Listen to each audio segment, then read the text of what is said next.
بسم اللہ الرحمن الرحیم۔ السلام علیکم معزز ناظرین و سامعین، زارا وائس میں خوش آمدید۔ جنت میں لے جانے والا عمل اللہ اور رسول صلی اللہ علیہ وسلم کی اطاعت حصول جنت کا سبب۔ رسول اللہ صلی اللہ علیہ وسلم نے فرمایا، کل امتی یدخلون الجنۃ الا من کان ابا قیل ومن ابا قال ومن اتانی دخل الجنۃ ومن عصانی فقد ابا۔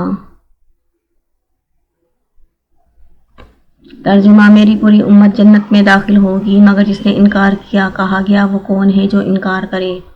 فرمایا، جس نے میری اطاعت کی وہ جنت میں داخل ہوگا، اور جس نے نافرمانی کی اس نے انکار کیا، یعنی جنت میں جانے سے انکار کیا۔ معلوم ہوا کہ جنت میں جانے کے لیے اللہ اور اس کے رسول صلی اللہ علیہ وسلم کی اطاعت ضروری اور فرض ہے۔ جو عمل قرآن و سنت سے ثابت نہ ہو اللہ تعالیٰ اسے قطعاً قبول نہیں فرمائے گا۔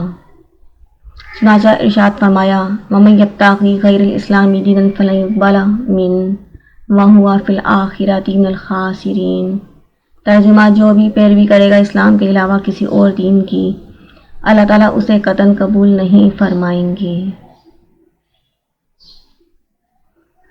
اسی لیے رسول اللہ صلی اللہ علیہ وسلم آپ نے ہر وعظ کے شروع میں پڑھا کرتے تھے، جو کہ الفاظ مسلم، ابو داؤد، ترمذی میں موجود ہیں۔ فَإِنَّ خَيْرَ الْحَدِيثِ كِتَابُ اللَّهِ وَخَيْرَ الْهَدْيِ هَدْيُ مُحَمَّدٍ وَشَرُّ الْأُمُورِ مُحْدَثَاتُهَا وَكُلُّ مُحْدَثَةٍ صلی اللہ علیہ وسلم بِدْعَةٌ وَكُلُّ بِدْعَةٍ ضَلَالَةٌ وَكُلُّ ضَلَالَةٍ فِي النَّارِ۔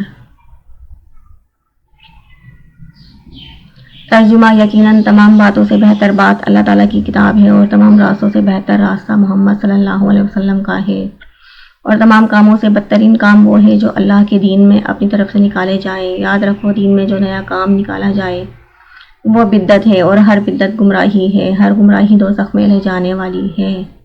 Thanks for watching, please like, share and subscribe.